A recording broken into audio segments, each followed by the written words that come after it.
Happy Women's Day to all of you. I am Dr. Ajantha Sanjeevi. I am the Senior Consultant Obstetrician and Gynaecologist at TROS.Care in Albertville. I am very pleased to meet you all today and joining you with a celebration for the International Women's Day festival today. As some of you or most of you are aware, the theme for this year's celebration is Choose to Challenge. Now this is choosing to challenge the inequalities faced by women at workplace.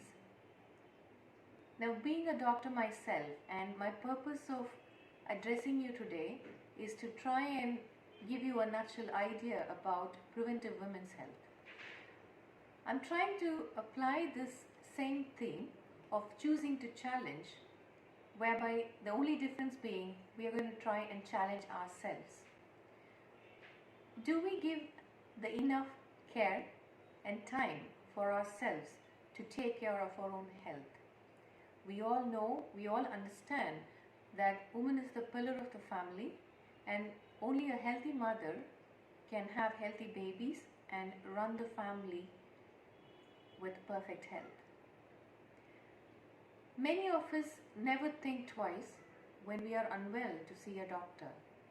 But how many of us are actually happy to visit a doctor for a normal health check? Now, it is very important to understand this concept because earlier days, in the good old days, women's health simply applied only to problems with childbirth and, if anything, to do with heavy prolonged periods.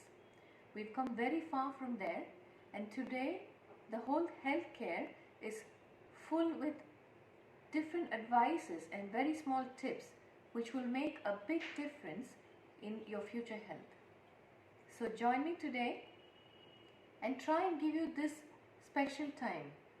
We need to have, I'm not asking to have spending times in the gym for hours and hours, but it's just simply the 15 or 30 minutes that you can spare for yourself to invest in your own health.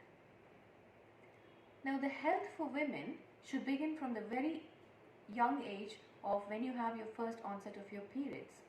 There are lots of international studies, and especially in India, which has picked up that nearly 70% of girls and 55% of boys are having low iron content, which is being anemic. This is a very correctable cause because if a girl enters her menstrual cycle and carries on into her reproductive age group with low iron levels, it's very unlikely that she's going to be healthy for the pregnancy and thereafter. So simple things that mothers can attend to for their children at home: please supplement and make sure that you're giving iron-rich food for your children and at the same time for yourself too. We remember the young days that we were in. We used to go out and play out in the sun. But how many of us here see our kids actually are out in the sun? And the reason I'm asking this question is there is a lot of evidence to say that almost 90% of children and also adults in India are deficient for vitamin D. Why is this important? There is a strong link between vitamin D levels in the blood and the different ways different hormones work, and there's evidence to say that there is increase in problems with PCOS with vitamin D deficiency. So you might think, how do I know that I have a problem with low iron levels or vitamin D deficiencies? Now, if you are symptomatic, it comes as feeling exhausted, which is extreme tired, and there can be a lot of hair fall with deficiency of iron or vitamin D as well. So coming back to the point of health checks, it is important to consider regular checks because these help you to keep your weight under control. It helps you to keep an eye on your blood pressure, whether or not there is problems with your thyroid, with diabetes, and if there is anything in terms of family history of cancers, then there can be screening tests available to check whether it is applicable to you. Believe me, we have many times picked up problems in women which were not aware for themselves, and lots of them have had no symptoms whatsoever. When we pick up, they have been having cysts in the ovary, sometimes unfortunately turns out to be cancers. There's one important thing I would like to stress today. at this talk is about HPV vaccination for young girls, which is very important. The HPV virus is the cause for cervical cancer, and it is the only available vaccine to prevent cancer in women. HPV vaccination has been included in the childhood immunization program, and it is given as 2 doses. It is very safe, and if you have a girl child, I think this is the best gift you could give her so she can prevent cervical cancer, which is cancer of the womb. Now, what do we do for women who have missed this opportunity? Because I'm sure there are lots of us in your 20s, 30s, 40s and above. So there is the option of having Pap Smear Test, which is a very simple, painless test done by the gynecologist in clinic. And the importance of having this test done is that a normal Pap Smear test reassures that your cervix is normal. And this test has to be repeated every 3 years, even if it is normal, because from the onset of any abnormality that is picked up on this test to the full-fledged transformation of cancer, it takes approximately 5 to 10 years. So there is a lot that can be done in forms of very mild treatment that will completely avoid changing on to cancer. How many of us are aware that we easily can pick up problems with regards to breast cancer in terms of regular breast self-examination? Anybody above the age of 20 needs to have regular breast examination, and it's ideal to get this done by yourselves at home a week after your periods have finished.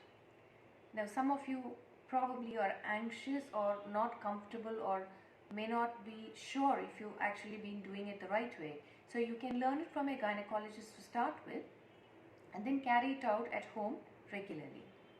This is very important for women who do have a family history of breast cancer, and anybody above the age of 40, it is advisable to have an annual mammogram done, because this is the best opportunity of picking up cancers early, and this makes a big difference of giving adequate treatment and complete cure. I would also like to stress upon just that what we do today in terms of what you eat.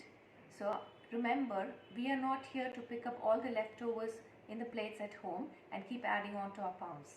We also need to remember that we watch our weight, watch your blood pressure, your check for diabetes, and make sure that you spend at least 15 to 20 minutes every day to start with, just for yourself, that your me too time, to remember to give exercise, and this is very important when you're heading towards the menopause.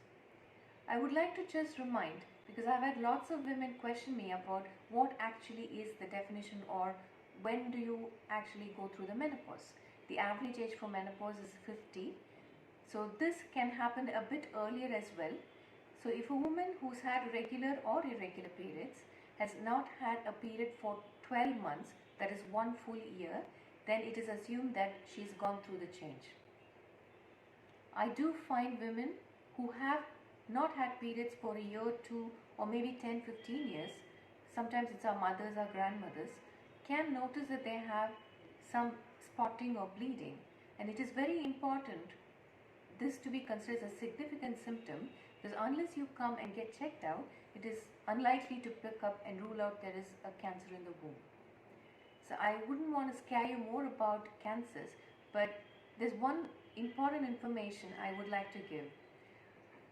Do we know that actually women are very much at risk of heart disease? It's actually 8 times higher than actually dying from a cancer disease. Now, how are we going to help our hearts? We need to stay fit, we need to eat healthy, and above all, it's important that we sleep enough, at least good 8 hours of sleep. And this applies to all of us. Please turn off your gadgets at least an hour before you go to bed, because your brains need to calm down. And also, finally, I would like to stress, now choose to challenge applies to me and to you, because every single step that we take today is our march towards an extra mile that we're going to take towards our own health. Please invest in your health, because that's the best investment you can do for yourself. So join me in choose to challenge yourself that you are going to give time and I'm going to give time for myself, because 1 year from now I'm going to be happy and proud that I'm healthy and I'm going to keep my family healthy. Thank you for listening.